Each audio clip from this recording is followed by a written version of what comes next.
اہمیت الحج، حج کی اہمیت۔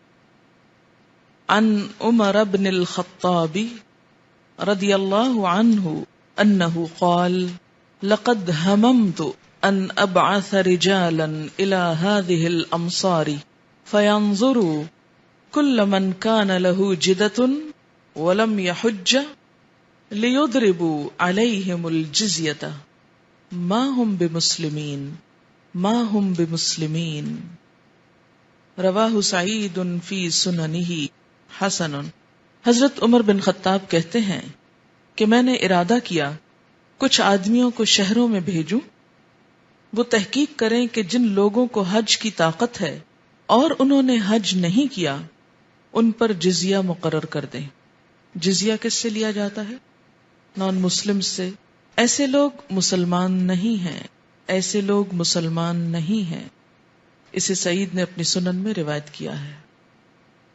عن علی رضی اللہ عنہ انہ قال من قدر علی الحج فترکہ فلا علیہ ان یموت یہودیا او نصرانیا رواہ سعید فی سننہ۔ حضرت علی رضی اللہ تعالی عنہ سے روایت ہے، انہوں نے کہا کہ جس نے قدرت کے باوجود حج نہ کیا اس کے لیے برابر ہے یہودی ہو کر مرے یا عیسائی ہو کر۔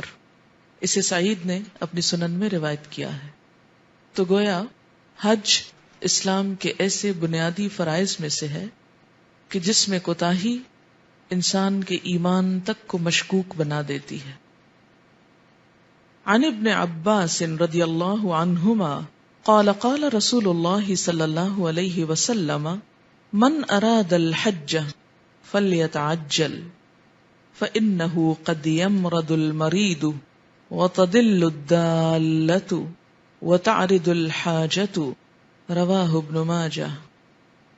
حضرت عبداللہ بن عباس رضی اللہ تعالی عنہ سے روایت ہے کہ رسول اللہ صلی اللہ علیہ وسلم نے فرمایا، جو شخص حج کا ارادہ کرے اسے جلدی کرنا چاہیے، کیونکہ کبھی آدمی بیمار ہو جاتا ہے، سواری کا بندوبست نہیں ہو سکتا یا کوئی رکاوٹ پیش آ جاتی ہے۔